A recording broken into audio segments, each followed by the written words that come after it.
Palestina 40.000 sudah menjadi syahid di Palestina hari ini. Di mana kekuatan negara-negara Islam yang berada di sekitarnya?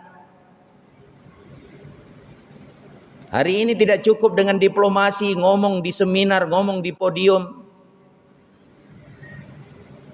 Anda miat pijit. Yang kita tunggu dan kita nantikan umat Islam di seluruh dunia, negara-negara di sekitar Palestina itu harus punya aksi yang nyata.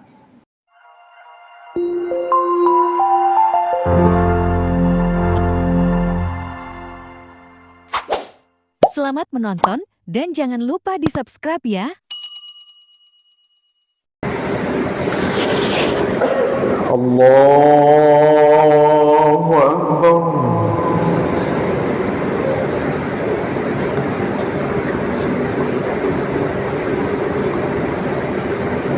Bismillahirrahmanirrahim. Alhamdulillahi Rabbil Alamin. Ar-Rahmanir Rahim. Maliki Yawmiddin. Iyyaka na'budu wa iyyaka nasta'in. Ihdinas siratal mustaqim. صراط الذين أنعمت عليهم غير المغضوب عليهم ولا الضالين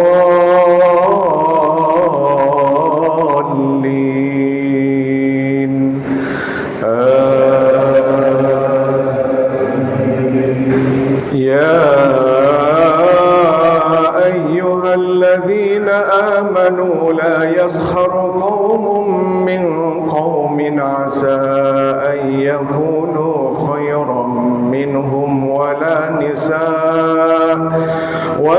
نساء من نساء عسى أن يكن خيرا منهن ولا تلمزوا أنفسكم ولا تنابزوا بالألقاب بئس الاسم الفسوق بعد الإيمان ومن لم يتب فأولئك هم الظالمون يا أيها الذين آمنوا اجتنبوا كثيرا من الظن إن بعض الظن إثم ولا تجسسوا ولا يغتب بعضكم بعضا أيحب أحدكم أن يأكل لحم أخيه ميتا فكرهتموه واتقوا الله إن الله تواب رحيم يا أيها الناس إنا خلقناكم من ذكر وأنثى وجعلناكم شعوبا وقبائل لتعارفوا إن أكرمكم عند الله أتقاكم إن الله عليم خبير. الله أكبر.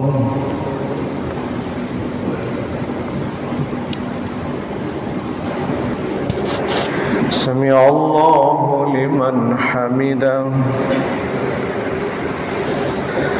اللهم اهدنا فيمن هديت وعافنا فيمن عافيت وتولنا فيمن توليت وبارك لنا فيما أعطيت وقنا واصرف عنا برحمتك شر ما قضيت.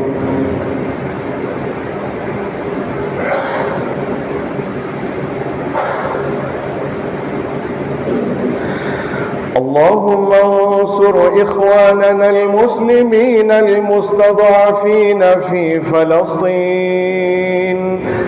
اللهم انصر المسلمين والمجاهدين في فلسطين اللهم انصرهم نصرا عزيزا اللهم انصر المسلمين والمجاهدين في كل مكان وبلد اللهم أعز الإسلام والمسلمين وأهلك الكفرة والمشركين أعداءك أعداء الدين اللهم شتت شملهم ومزق جمعهم وزلزل أقدامهم وأخذهم أخذ عزيز مقتدر ربنا إنا نجعلك في نحورهم ونعوذ بك من شرورهم اللهم ادفع عنا سوء الغلاء والوباء والبلاء والفحشاء والطاعون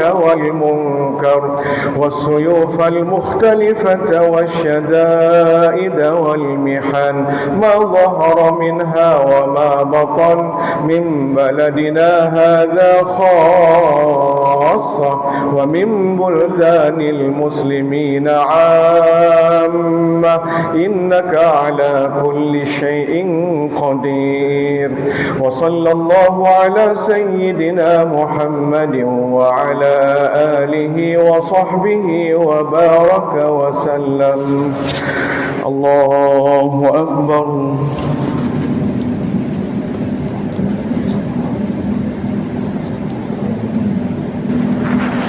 الله أكبر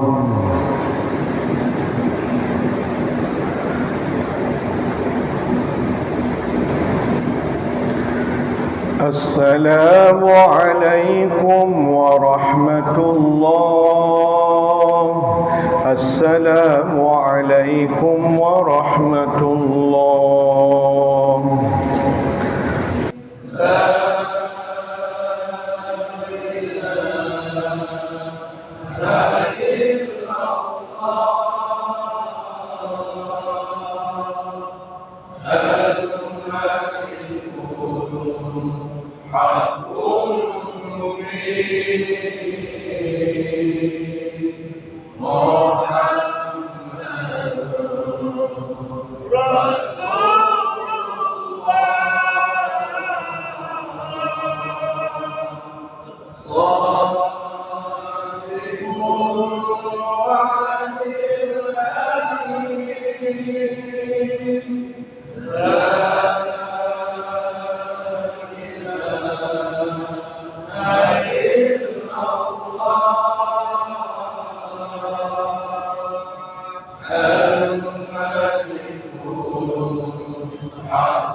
Bismillahirrahmanirrahim. Assalamualaikum warahmatullahi wabarakatuh.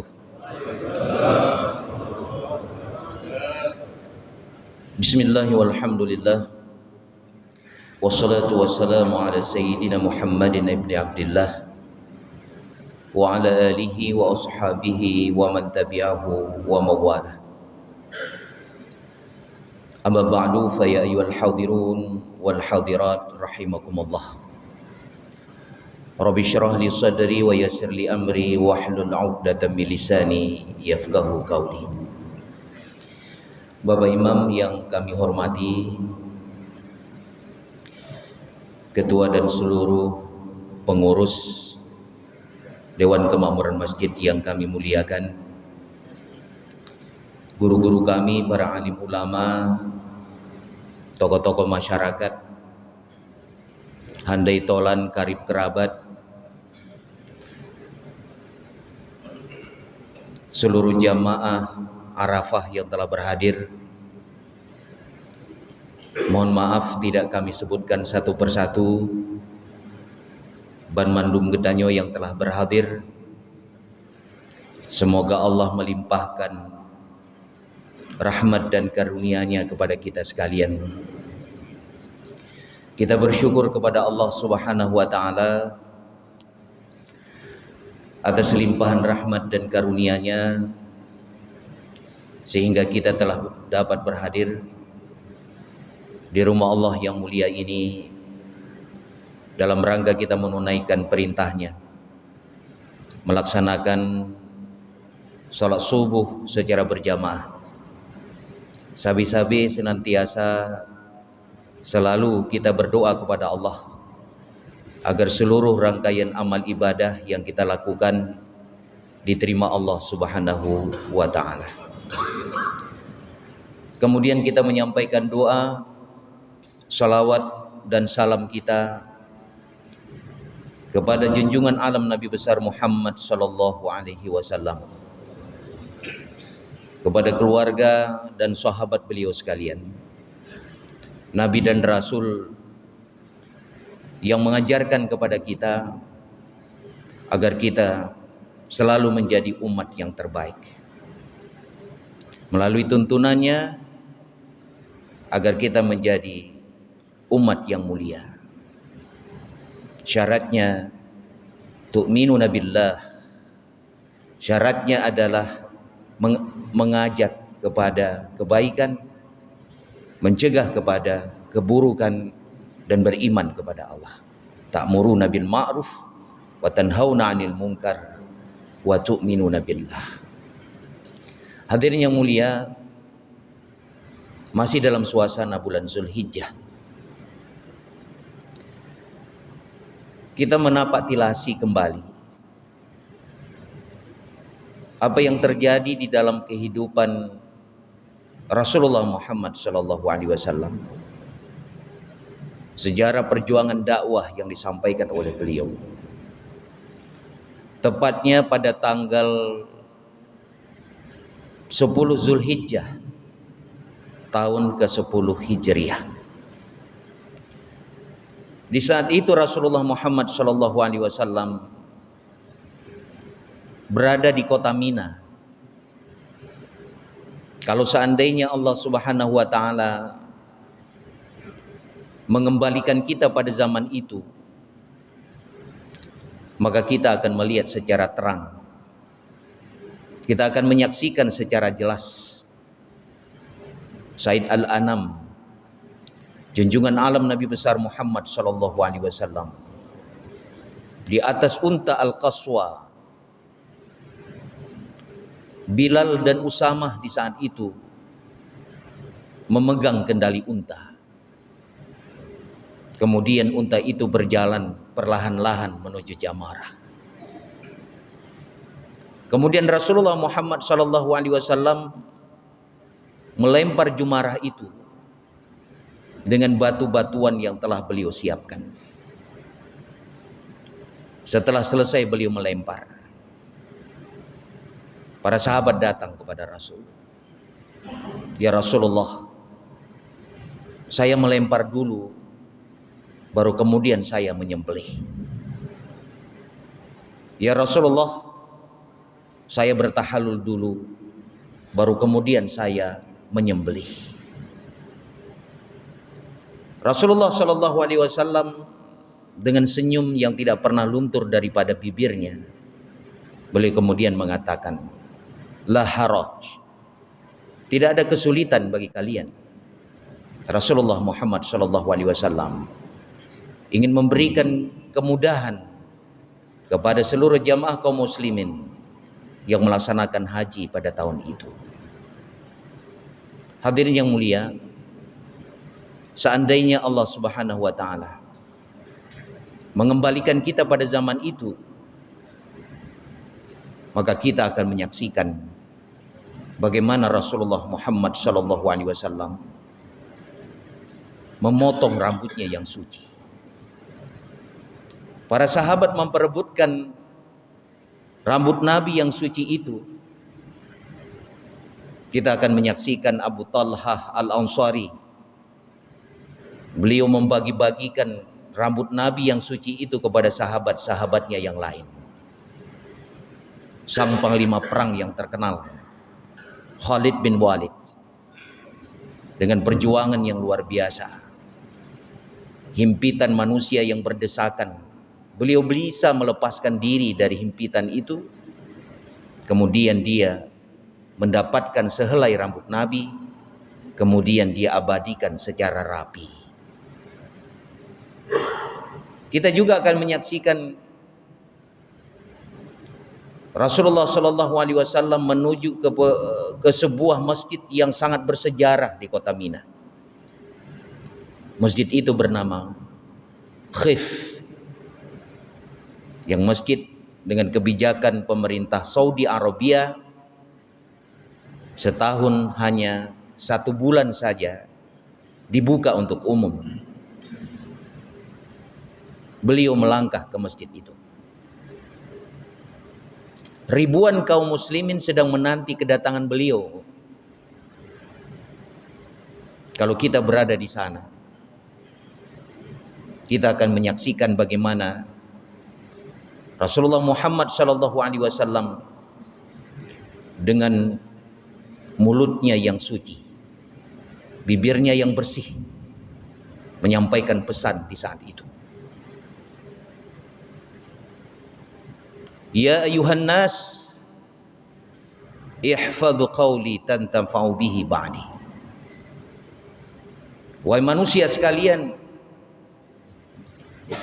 simaklah penjelasanku baik-baik. Semoga penjelasanku ini bermanfaat setelah aku tiada nanti. Karena aku tidak tahu apakah aku akan bertemu lagi dengan kalian di tempat ini pada tahun-tahun yang akan datang. Para sahabat mencoba menahan tangisan mereka yang memang sudah tertahan di tenggorokan mereka masing-masing. Hal balautu, apakah aku sudah pernah menyampaikan risalah Tuhanku kepada kalian semua? Kalau seandainya kita berada di sana, maka kita akan mendengar gemuruh suara dengan jawaban yang sama.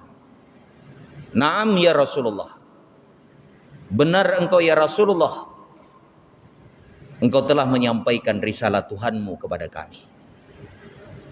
Allahumma jihad, Allahumma jihad, Allahumma jihad. Ya Allah, persaksikan. Sayyidina Abu Bakar berada di sana di saat itu. Begitu juga dengan Umar ibn Khattab radhiyallahu anhu. Berdua mereka itu tak bisa lagi menahan tangisan mereka, karena mereka menyadari dan mengetahui sebentar lagi tugas kedamaian akan berakhir. Sebentar lagi sorot mata yang penuh cinta itu akan tertutup. Kemudian Rasulullah di saat itu melanjutkan khutbahnya, melanjutkan wasiatnya. Balligh sahibul ghaib, sampaikan ini kepada orang-orang yang tidak hadir. Ayyu yaumin hadza, tahukah kalian hari apa saat ini? Wa ayyu syahrin hadza, bulan apa ini? Bulan yang suci. Fa ayyu baladin hadza, nanggro punya, nanggro yang suci. Sesungguhnya harta kalian, nyawa kalian, kehormatan kalian sama sucinya dengan hari ini, di bulan ini, pada tempat ini. Ban mandum gedanyo bersaudara, hana beda orang Arab dengan orang Ajam. Tiada beda orang yang berkulit merah dengan orang yang berkulit putih, illa bitaqwa, kecuali mereka bertakwa kepada Allah Subhanahu wa taala. Hal balaghtu, apakah aku sudah pernah menyampaikan ini kepada kalian? Seandainya Allah mengembalikan kita pada zaman itu, lagi-lagi kita akan mendengar secara langsung suara gemuruh dengan jawaban yang sama. Naam ya Rasulullah. Benar ya Rasulullah, engkau telah menyampaikan risalah Tuhanmu kepada kami. Allahumma syahad, ya Allah, persaksikan. Hadirin yang mulia, dalam sejarah pesan yang disampaikan oleh Nabi tersebut di saat Rasulullah melaksanakan haji wada. Karena seumur hidup beliau hanya sempat mengerjakan haji sekali saja. Beliau melaksanakan haji perpisahan itu di tahun ke-10 Hijriah. Dan pada hari-hari itu pula Allah Subhanahu wa taala menurunkan ayat yang terakhir yang terdapat di dalam penggalan ayat ketiga dari surah Al-Maidah. Al-yawma akmaltu lakum dinakum wa atmamtu alaikum ni'mati wa raditu lakum Islam madina. Allah Subhanahu wa taala di hari itu menyampaikan ayat yang terakhir. Hari ini aku sempurnakan bagimu agamamu. Aku cukupkan nikmatku ke atasmu. Dan aku rela Islam itu menjadi agamamu. 80 sauro lehnyan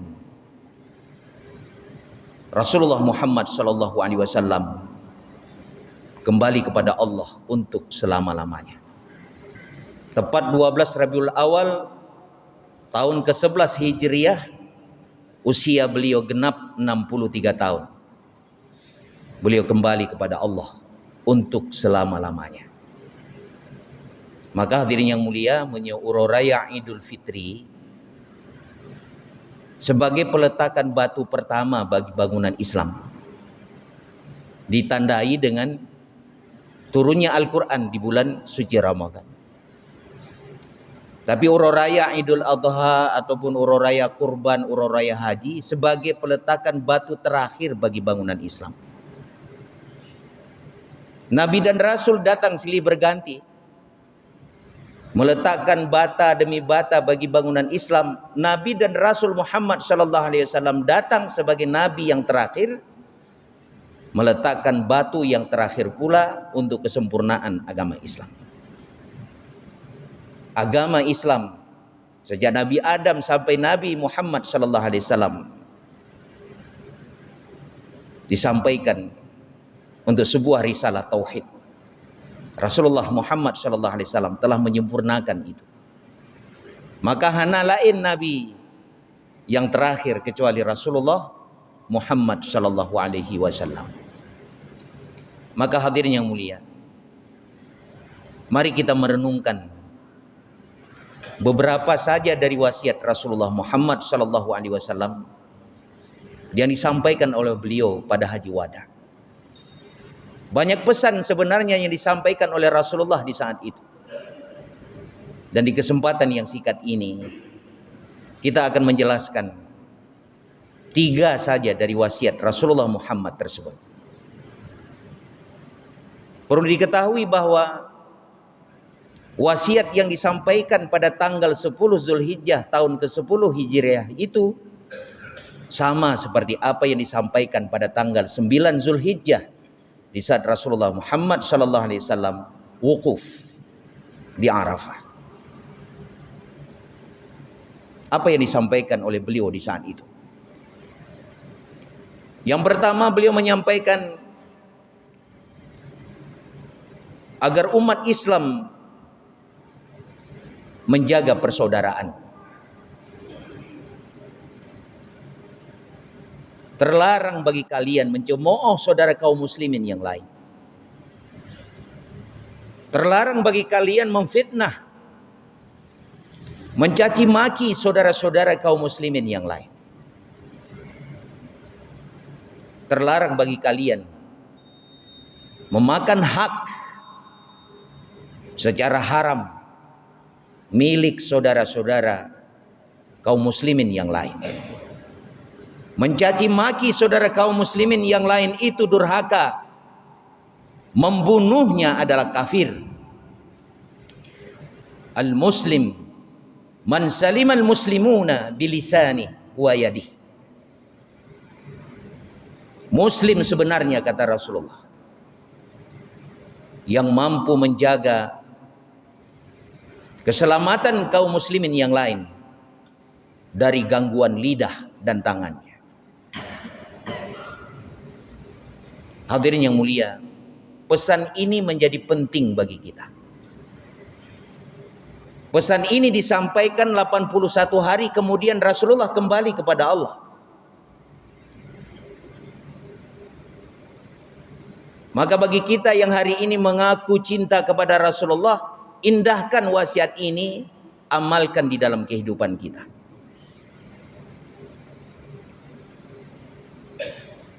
Kenapa pesan ini menjadi penting?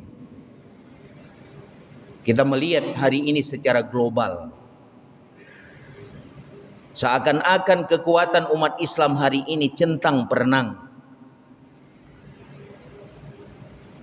Secara kuantitas kekuatan kita luar biasa, secara kualitas itu yang perlu kita pertanyakan. Palestina 40.000 sudah menjadi syahid di Palestina hari ini. Di mana kekuatan negara-negara Islam yang berada di sekitarnya? Hari ini tidak cukup dengan diplomasi, ngomong di seminar, ngomong di podium. Anemiat pijit. Yang kita tunggu dan kita nantikan umat Islam di seluruh dunia, negara-negara di sekitar Palestina itu harus punya aksi yang nyata. Tidak perlu dengan kekuatan senjata kita berperang.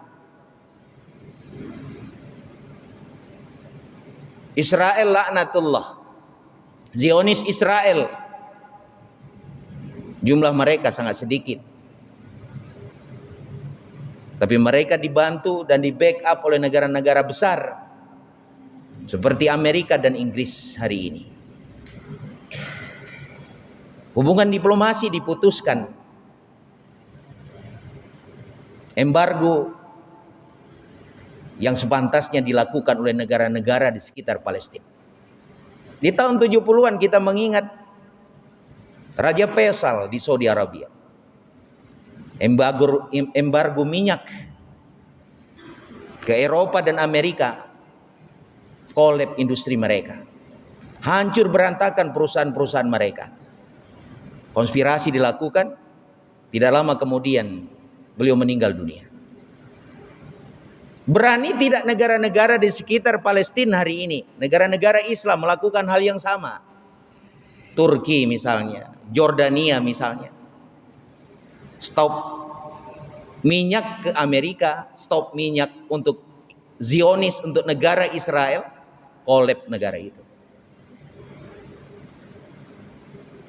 Asobiah yang dibangun oleh negara-negara Islam di sekitar Palestina, asobiah kefanatikan Islam yang sangat rigid, jumud, dan sangat parsial sekali. Asobiah untuk seluruh umat Islam di dunia, tunjukkan kefanatikan kita. Asobiah yang rigid, yang kaku, yang parsial itu, mereka menginginkan yang penting ekonomi, politik negara mereka saja stabil, sudah cukup bagi mereka. Itu asobiah yang rigid. Dan itu tidak diajarkan di dalam Islam. Cermin lentuan pegah, cermin sejarah. Natingan ketika Portugis menyerang Malaka, tidak ada kekuatan yang bisa menandingi kekuatan Portugis di saat itu. Mereka punya tentara laut yang luar biasa. Datang ingin menghancurkan Malaka. Malaka itu adalah wilayah Islam. Kesultanan Aceh bangkit dengan semangat jihadnya. Sultan mengirim ribuan pasukan marin, tentara laut, untuk menghancurkan kekuatan laut orang-orang Portugis. Kenapa? Malaka itu wilayah Islam. Muncul kefanatikan tadi, yang cermin sejarah, sehingga kekuatan marin Portugis itu hancur berantakan. Sebenarnya kekuatan-kekuatan Islam secara global harus melakukan hal yang sama. Kemudian diplomasi diputuskan, embargo ekonomi dilakukan. Baru kemudian hadirin yang mulia, Palestina itu akan bebas merdeka. Cuman yang penting bagi kita hari ini, hikmah di balik itu. Allah Subhanahu wa taala dengan kadarnya telah menetapkan agar di bumi Palestina itu banyak orang-orang yang menjadi syuhada di sana. Tamsilannya lagi urung pegat masjid hana lele anarenggo. Kan han gepeleh le panitia agar ada banyak orang yang bersedekah. Itu hikmah daripada itu. Maka menyegepeleh laju Palestina menjadi merdeka, tidak akan banyak orang yang syahid di sana. Maka sabi-sabi lagi keperno oleh ulama yang berdoa, ya Allah bangkitkan kami nanti bersama dengan orang-orang salih, bersama dengan para syuhada. Doa kita tidak lain, mudah-mudahan kita dibangkitkan oleh Allah bersama dengan syuhada Palestina. Amin ya rabbal alamin. Kenyan doa ada yang tapi itu hikmah di balik itu. Maka lagi-lagi saya ingin katakan, secara global ukhuwah Islamiyah kita masih perlu kita pertanyakan. Maka belah abad yang kau likut, Nabi kagak pegah bahwa akan datang suatu zaman umat Islam itu akan diperebutkan oleh musuh-musuh Islam, yang mereka itu seperti orang-orang rakus yang memperebutkan hidangan di atas meja. Sahabat bertanya, ya Rasulullah, apakah kami ketika itu sedikit? Tidak, kalian relatif banyak, tetapi ibarat buih di lautan, kalian terombang-ambing. Tiga gada kalian buih di lautan, buih di sungai, terombang-ambing buih itu. Karakter buih yang pertama, buih itu berkumpul dengan kotoran. Nekalan buih di lautan, berkumpul dengan sampah, dengan kotoran-kotoran yang ada di bibir pantai. Itu karakter buih. Karakter buih yang kedua, dia tidak pernah tahu kemana arus membawa dia, terombang-ambing. Itu tamsilan Rasulullah 14 abad yang lalu melukiskan kita di saat ini. Begitulah keberadaan umat Islam, terombang-ambing di bawah arus ibarat buih di lautan.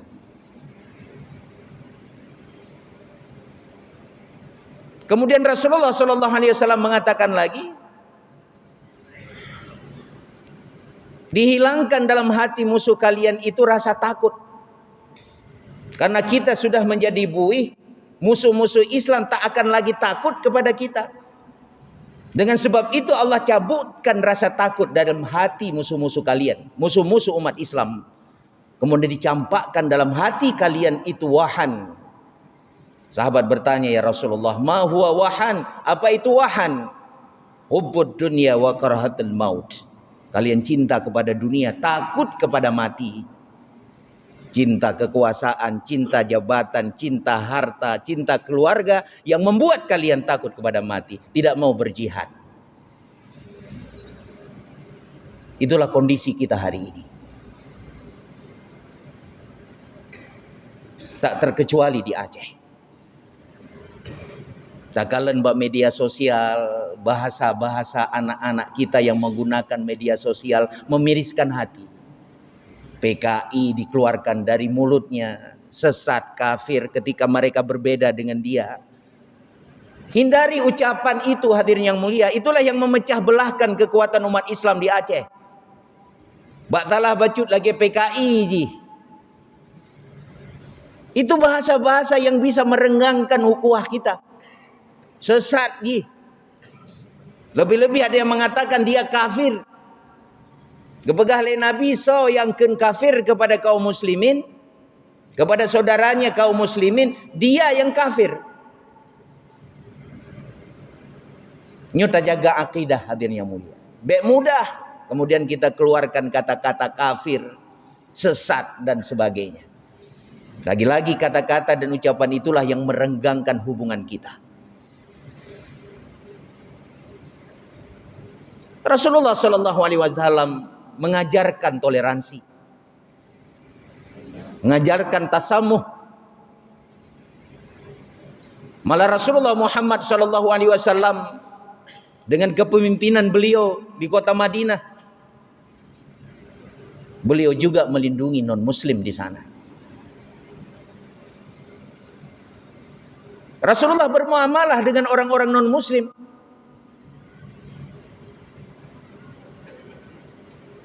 Dalam konteks bermuamalah, Islam mengajarkan inklusif. Silakan kita bertransaksi dengan orang-orang non-Muslim, silakan. Tapi dalam perkara ibadah dan akidah, Islam itu sangat eksklusif.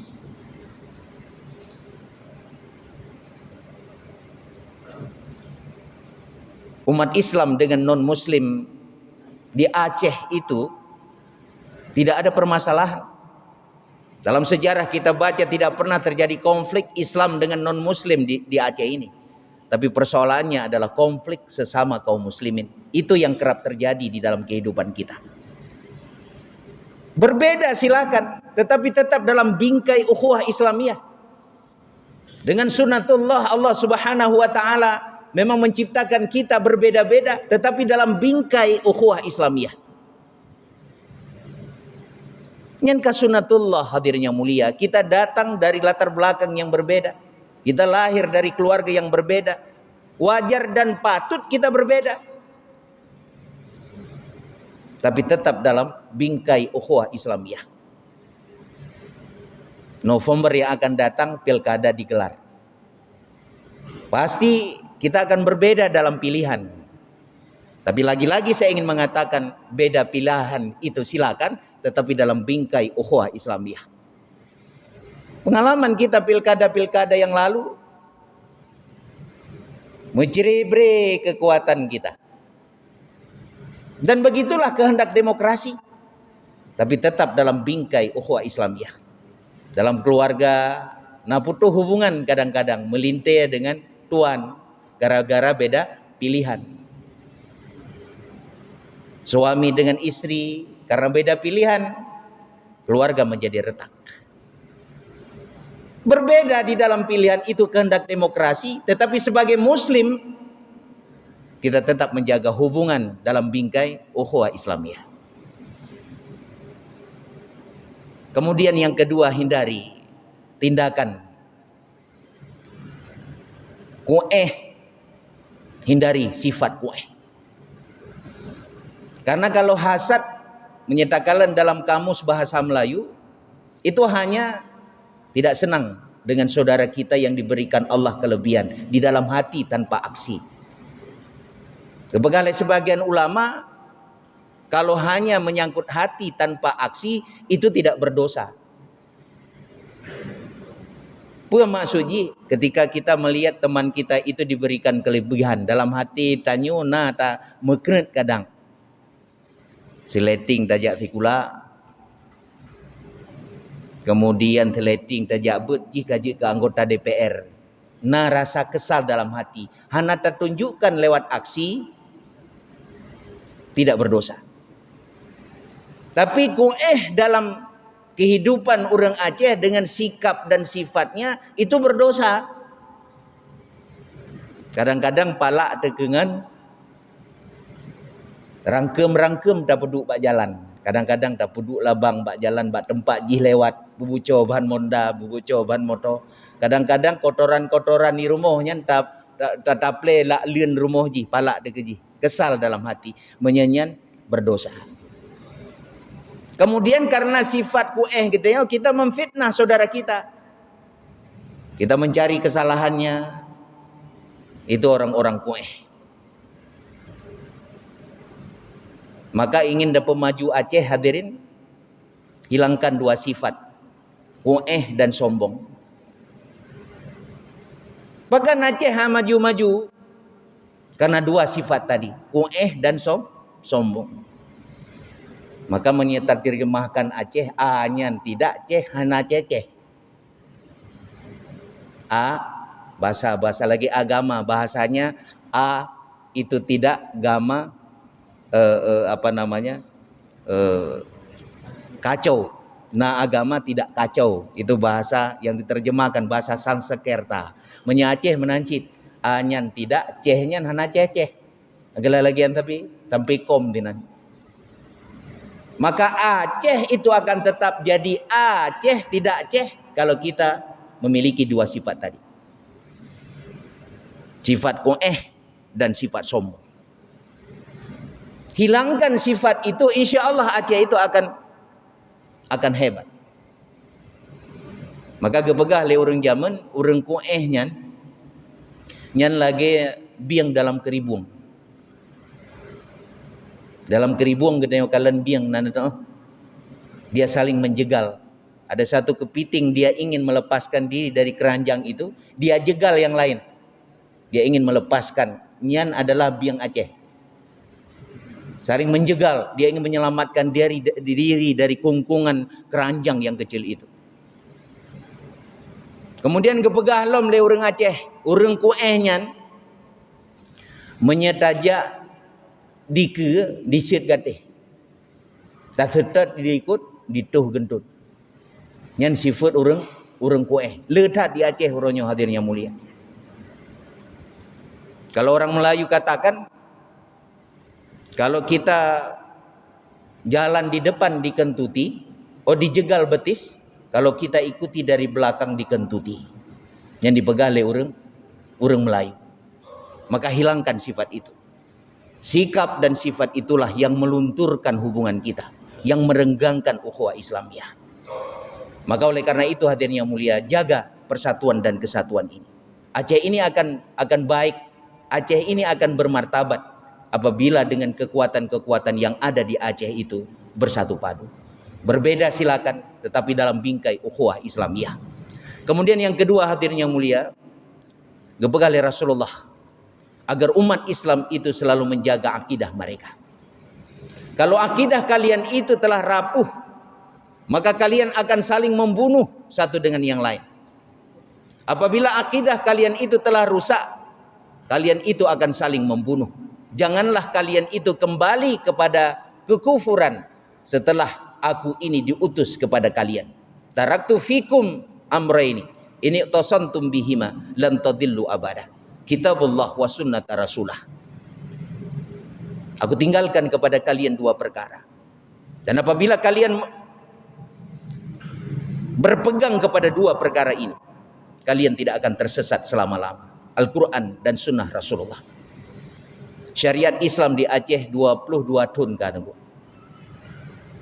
Syariat Islam itu akan berjalan dengan baik dan benar apabila seluruh kaum muslimin itu memiliki akidah yang kokoh. Syariah dengan akidah, dua hal yang tidak bisa dipisahkan.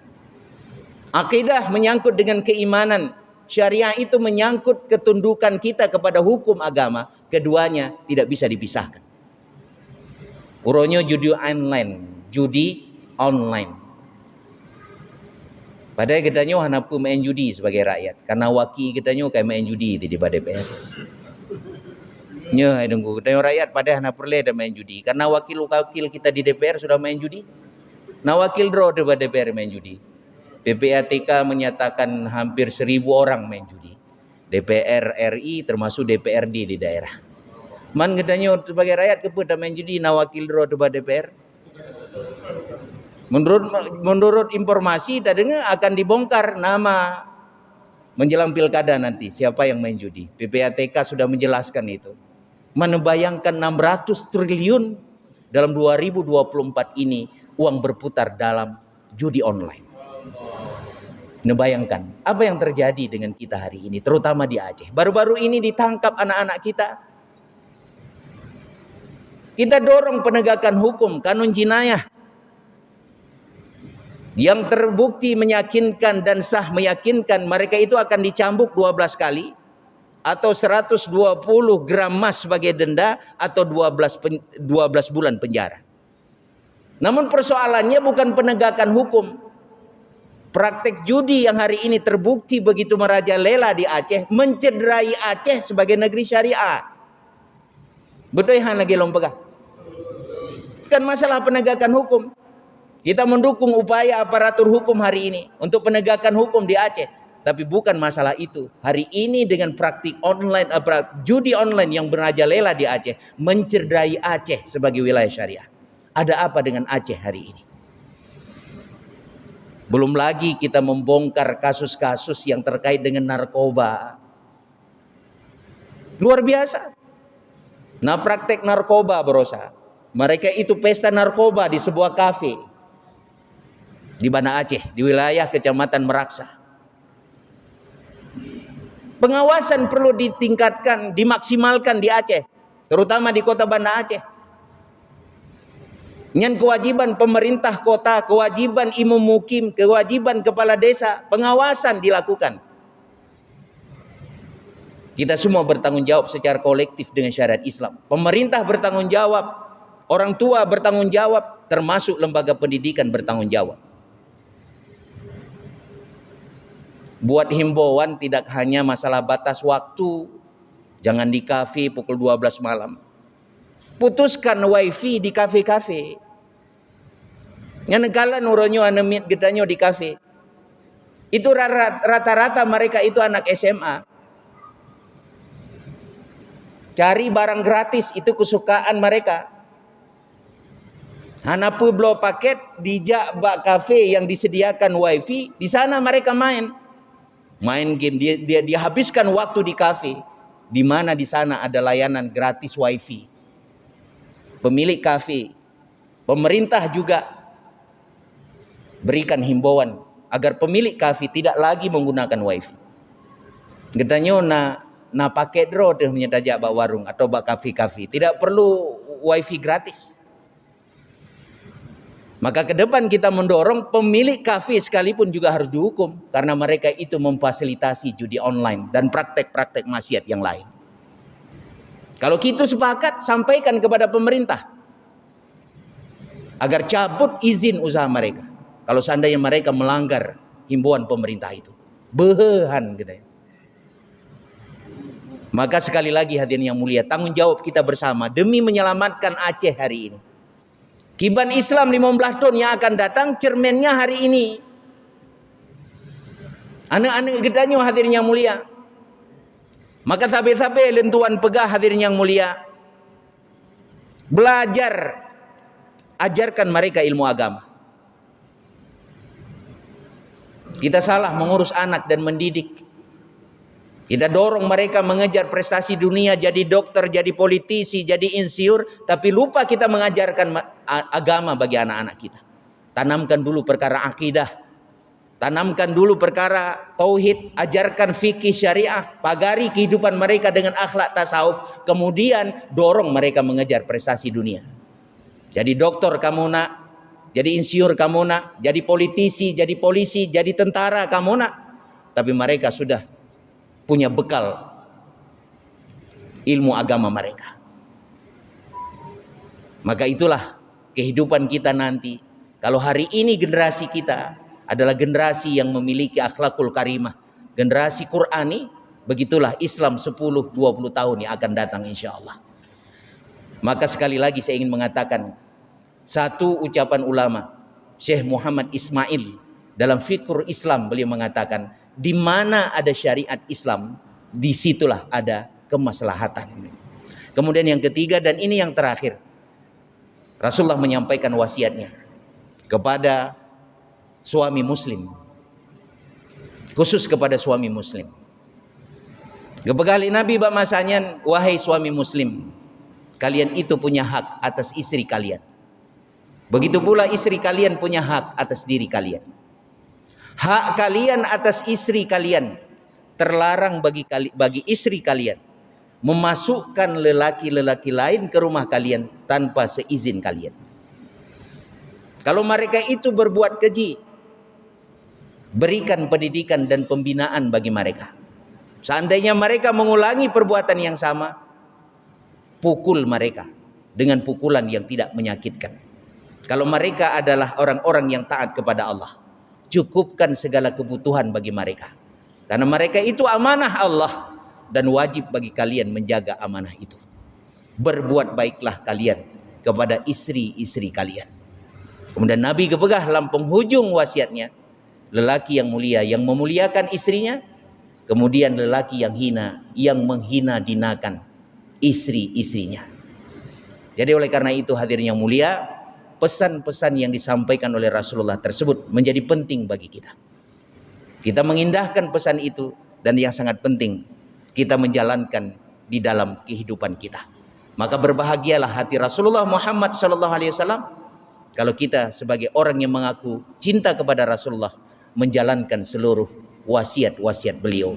Di antaranya kita menjaga persaudaraan, kita selalu memelihara akidah, kemudian kita senantiasa berusaha menciptakan keluarga yang mawaddah, yang rahmah, yang sakinah. Mudah-mudahan Allah Subhanahu wa taala meridai kita sekalian, dan kita juga berdoa kepada Allah kita tetap istiqamah di jalannya dan menegakkan kalimatul haq, la ilaha illallah Muhammadur Rasulullah. Hadanallahu yakum ajmain. Assalamualaikum warahmatullahi wabarakatuh.